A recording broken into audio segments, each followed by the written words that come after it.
The gangster, the cop and the devil. ये movie सच्ची घटना पर आधारित है। साल 2005 चाओनान शहर में एक व्हाइट कार अपने आगे वाली कार को पीछे से ठोक देती है। ब्लैक कार का ओनर कार से उतरा और इंश्योरेंस क्लेम के लिए डेंट की फोटो लेने लगा।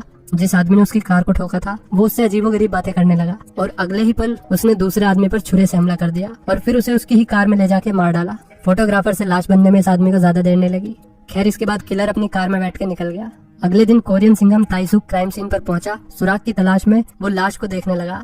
फिर उसने कार के पीछे वाला हिस्सा देखा जहाँ डेंट पड़ा हुआ था। ताइसुक के हिसाब से एक अच्छी लीड हो सकती थी। इसी बीच डोंगसू को दिखाते हैं जो बहुत ही पावरफुल गैंगस्टर बॉस होता है और जिसका अपना एक बहुत बड़ा गैम्बलिंग का बिजनेस था जो कि ऑफ कोर्स इलीगल होता है। वो एक मीटिंग में था अपने राइवल गैंग के लीडर के साथ। उनके बीच किसी बात को लेकर बहस हो रही थी जिस वजह से उनके चेले भी आपस में लड़ने लगे।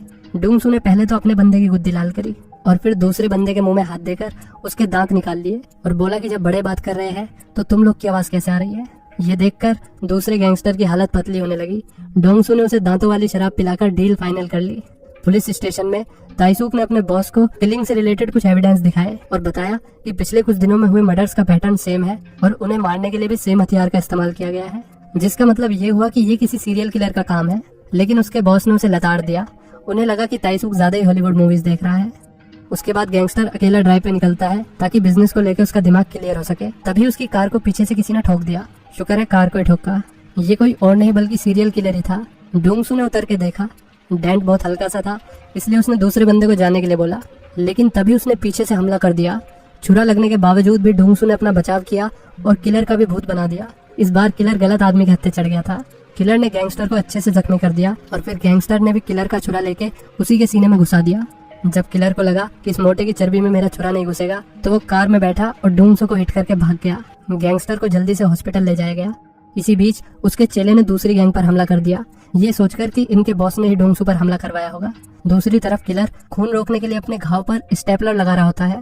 उसने अपनी कार वहीं छोड़ दी और कपड़े लेने के लिए एक आदमी को मार दिया। अगले दिन डोंगसू को होश आया। उसने अपने चेले को बताया कि वो आदमी दूसरी गैंग का बंदा नहीं था बल्कि वो तो कोई और ही था। उसने किलर की कार की डिटेल्स दी और कहा कि जल्द से जल्द उसे मेरे सामने लेकर आओ। तभी ताइसुक भी वहाँ पर आ गया। डोंगसू को पुलिस पर भरोसा नहीं था इसलिए उसने रिपोर्ट नहीं की। जाते टाइम ताइसुक ने उसकी कार देखी जिस पर पिछले केसेस की तरह सेम डेंट था। डोंगसू ने किलर का स्केच बनवाया जो कि काफी एक्यूरेट था। मुझे तो अपने दोस्तों की भी शक्ल याद नहीं रहती। खैर, मैं गैंगस्टर बॉस भी तो नहीं हूँ। डोंगसू ने अपने बंदों को किलर की तलाश में लगा दिया। वो उसे पुलिस से पहले पकड़ना चाहता था। इसी बीच किलर ने अपना अगला शिकार किया और उसका ट्रक ले लिया। ट्रक में एक और बंदा बैठा हुआ था। उसकी सर्जरी करते हुए किलर का छुरा गिर जाता है। कुछ टाइम बाद ताइसुक गैंगस्टर बॉस के इलीगल धंधों पे रेड पड़वा देता है, जिस वजह से उसकी गैंगस्टर डोंगसू से डायरेक्ट बात हो पाई। ताइसुक ने उसे बताया कि हमलावर एक सीरियल किलर है। डोंगसू को भी यही लग रहा था, नहीं तो कौन मादर सांड जैसे गैंगस्टर बॉस पे हमला करेगा। इस हमले की वजह से गुंडागर्दी की दुनिया में डोंगसू की रेपुटेशन गिरती जा रही थी, जिसका फायदा दूसरे गैंग वाले उठा रहे थे। इस सब की भरपाई किलर को पकड़ के ही हो सकती थी। डोंगसू के आदमियों को किलर की कार और उसका छुरा मिल गया। कुछ टाइम बाद डोंगसू ने फिर से ताइसुक को अपने घर पे बुलाया। उसने बताया कि एक गैंगस्टर की रेपुटेशन ही उसके लिए सब कुछ है। उसे दूसरी गैंग्स को बताने के लिए कि असली बॉस कौन है, जल्द से जल्द अटैकर को पकड़ना होगा, जिसके लिए उसे ताइसुक की जरूरत थी। उसने पुलिस वाले के साथ एक डील करी कि जिसके भी हाथ डेविल पहले लगा वो उसका हो जाएगा। ताइसुक सोच रहा था कि वो किलर को पकड़ के कोर्ट ले जाएगा, जबकि डोंगसू उसे कुत्ते की तरह पीटना चाहता था। डील के बाद डोंगसू ने बताया कि उनकी सभी बातें रिकॉर्ड हो रही थी। अब ताइसुक उसे धोखा नहीं दे सकता। डोंगसू ने पुलिस वाले को किलर का स्केच देकर काम पे लगा दिया। डील की वजह से ताइसुक और उसके साथियों को डोंगसू के वेयर हाउस में जाने की परमिशन मिल गई, जहां किलर की कार खड़ी थी। उन्होंने डीएनए सैंपल्स की तलाश करना शुरू कर दिया। इसी बीच डोंगसू ने अपना आदमी भेजा दूसरी गैंग के बॉस को मारने के लिए, जिसे दांत वाली दारू पिलाई थी शुरू में। वो उसकी गिरी हुई रेपुटेशन का फायदा उठा रहा था, इसलिए डोंगसू ने उसे मरवा दिया, वो भी किलर के छुरे से। कार से मिले डीएनए की रिपोर्ट आ गई। ये डीएनए पिछले सभी क्राइम सीन से मैच कर गया। साथ ही साथ सेम डीएनए खंजर पर भी मिला, जो डोंगसू के आदमियों ने क्राइम बॉस की बॉडी पर ही छोड़ दिया था। अब ये सारे मर्डर सीरियल किलिंग्स के तौर पे दर्ज कर लिए गए और अब इस केस में पूरा का पूरा डिपार्टमेंट इन्वॉल्व हो गया। ताइसुक बड़े गुस्से में डोंगसू के पास गया। गैंगस्टर ने उसे बढ़िया करके छेद दिया। डोंगसू ने माना कि उसने उसके राइवल गैंगस्टर को मरवाया है। ये नई खबरें तेजी से देश में फैलने लगी। सीरियल किलर ये सब टीवी में देख रहा था और वो बहुत गुस्से में था क्योंकि क्राइम बॉस का मर्डर उसके सर मर दिया गया था। इसलिए वो क्राइम बॉस की तेरहवीं पे गया, पूड़ी खाने नहीं बल्कि एक लेटर देने, वो भी क्राइम बॉस के असिस्टेंट को। लेटर में लिखा था कि क्राइम बॉस की मौत मेरे छुरे से हुई है, लेकिन किसी और के हाथों। उसने डोंगसू की तरफ इशारा कर दिया जो यहीं पर बैठा हुआ था। उसी रात किलर ने फिर सेम पैटर्न में एक बंदा मार दिया। अगले दिन ताइसूक और डोंगसू सुराग की तलाश में लगे हुए थे। जैसे ही ताइसूक को स्टीयरिंग व्हील पर एक फिंगरप्रिंट मिला, तभी राइवलरी गैंग के आदमी वहां पर आ गए। उन दोनों ने एडी चोटी का जोर लगा के सबको धराशायी कर दिया। इसके बाद सियोजिन ने ताइसूक को स्टीयरिंग व्हील से मिले फिंगरप्रिंट की रिपोर्ट दी। इस फिंगरप्रिंट वाले बंदे की मिसिंग रिपोर्ट पहले से ही दर्ज थी। ताइसूक उसके घर गया, जिसमें बहुत सारे ग्रीन टैंक रखे हुए थे। वहाँ पर और भी काफी सारी चीजें थी, जैसे कि शैतानी किताब, दवाई की बोतलें। उसे सस्पेक्ट की फोटो भी मिली जो डोंगसू के स्केच से मैच कर रही थी। वो तुरंत ऑफिस जाता है और इस आदमी के बारे में सारी जानकारी निकालने के लिए कहता है। दूसरी तरफ डोंगसू बिजनेस मीटिंग में था, जहाँ एक आदमी उसकी फिरकी लेने लगा। वो भी उसके सामने बैठ गए। पढ़ना तेरे को डर नहीं लगता? पहले तो डोंगसू हंसा, फिर उसने कस के चमाट मारा और मारता ही रहा जब तक कि वो आदमी मर नहीं गया। तभी ताइसूक ने उसे किडनैपर का वॉइस मैसेज भेजा और डोंगसू ने मैसेज सुन के कंफर्म कर दिया कि यही सीरियल किलर है। किलर का नाम कांग ग्योंग था। उसके बारे में थोड़ी जानकारी जुटाने के बाद पता चला कि बचपन में उसका बाप उसे खूब मारता था। सीरियल किलर बनने की पहली रिक्वायरमेंट ही ये है कि आपका बाप भी साइको हो।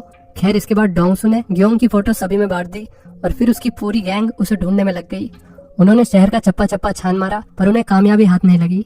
एक दिन डोंगसू बस का इंतजार कर रहा था। तेज बारिश हो रही थी, इसलिए उसने अपनी छाता लड़की को ऑफर करी। पहले तो बच्ची ने मना कर दिया, पर डोंगसू के जोर देने पर उसने छाता ले ली। ताइसूक भी वहाँ पर आ गया और उस बच्ची से कहने लगा कि तुम्हें अनजान लोगों से सामान नहीं लेना चाहिए, वे बदमाश भी हो सकते हैं। बच्ची ने पलट के जवाब दिया कि मुझे तो आप ही बदमाश लग रहे हो। Savage reply. खैर, वो डोंगसू के अम्ब्रेला के लिए थैंक यू बोलकर बस में बैठ गई। दरअसल किलर भी इसी बस में बैठा हुआ था, लेकिन किसी ने ध्यान नहीं दिया।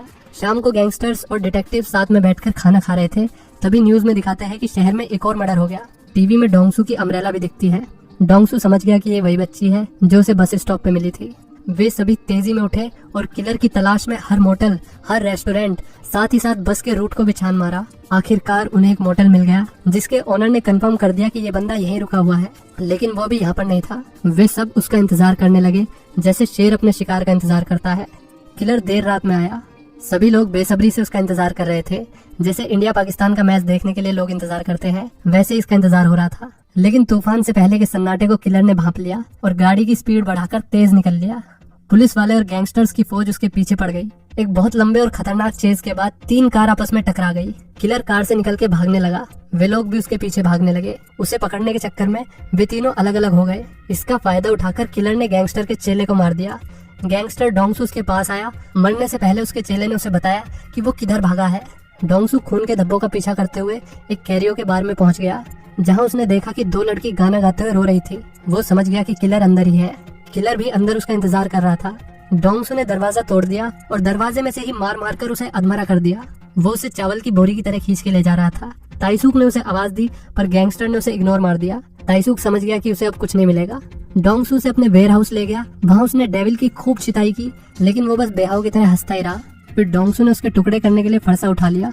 तभी ताइसूक वहाँ पर आ गया। कार से टकराने की वजह से गैंगस्टर बेहोश हो जाता है और ताइसूक किलर को अपने साथ ले गया। वो उसे पुलिस स्टेशन ले आया, जहाँ सभी लोग सीरियल किलर को देखकर शॉक रह गए। अगले दिन पुलिस ने डोंगसू के धंधों पर मल्टीपल रेड मारी। दूसरी तरफ पुलिस स्टेशन में पुलिस वाला किलर से पूछताछ कर रहा था। पूछताछ के दौरान साइको एकदम शांत रहा, जबकि ताइसूक को गुस्सा आ रहा था क्योंकि उसके पास किलर के खिलाफ मजबूत सबूत ही नहीं थे। किलर ने केमिकल की मदद से अपने फिंगरप्रिंट भी मिटा रखे थे, ताकि उसे मर्डर वेपन से जोड़ा ही न जा सके। वो पहले से इस सब के बारे में सोच के चल रहा था। उसने सेम बातें कोर्ट में दोहराई कि मैं अबला पुरुष हूँ, हम लड़के हैं, हमारे साथ ऐसे ही होता है, मैं निर्दोष हूँ, वगैरह वगैरह। जज भी उसे सजा देने में हिचकिचा रहा था। सभी विक्टिम्स की फैमिली यहाँ पर बैठी हुई थी। वे सिर्फ अब न्याय चाहते थे।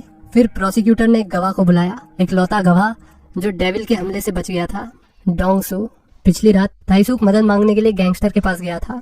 उसने कहा कि हम दोनों किलर को मारना चाहते हैं, तो इसके लिए हमें कानून का सहारा लेना चाहिए। उसने एक रिकॉर्डिंग भी प्ले करी, जिसमें डोंगसू ने कन्फेस किया था कि उसने ही राइवल गैंग के लीडर को मारा है। अब उसके पास पुलिस वाले की बात मानने के अलावा और कोई चारा नहीं था। डोंगसू ने ईमानदारी से अपना बयान दिया कि ग्योन ने उस पर छुरे से हमला किया था। डिफेंस अटॉर्नी ने बीच में उंगली करते हुए बोला कि हम एक क्रिमिनल पे भरोसा कैसे कर सकते हैं। डोंगसू ने जवाब देते हुए कहा कि अगर ये तुम्हारे घर वालों को मारता तब तुम शायद ये बात नहीं कहते। इस सब के बावजूद किलर उस पर हंस रहा था। तब डोंगसू खड़ा हुआ और उसने अपनी शर्ट निकाल के पूरे कोर्ट को दिखाया कि उसने कहां कहां उसे छुरा मारा था। उसने स्केच भी दिखाया जो उसने हमले के ठीक बाद बनवाया था। डोंगसू ने किलर के हाथ से लिखा हुआ लेटर भी दिखाया, जिसमें लिखा था कि खून मेरे ही छुरे से हुआ है। डोंगसू ने दूसरा हिस्सा फाड़ दिया था और आखिर में डोंगसू ने बताया, उस रात मैंने भी ग्योंगो की छाती में छुरा घुसाया था, अभी भी उसका निशान होगा। और जब उन्होंने चेक किया तो निशान बिल्कुल वही था जहाँ गैंगस्टर ने बताया था। ये सब देखते हुए जज साहब ने किलर को मौत की सजा सुना दी और साथ ही साथ डोंगसू को भी जेल भेजने का आदेश दे दिया। लेकिन उसकी गवाही की वजह से उसकी सजा कम हो गई थी और ताइसूक को प्रमोशन मिल गया।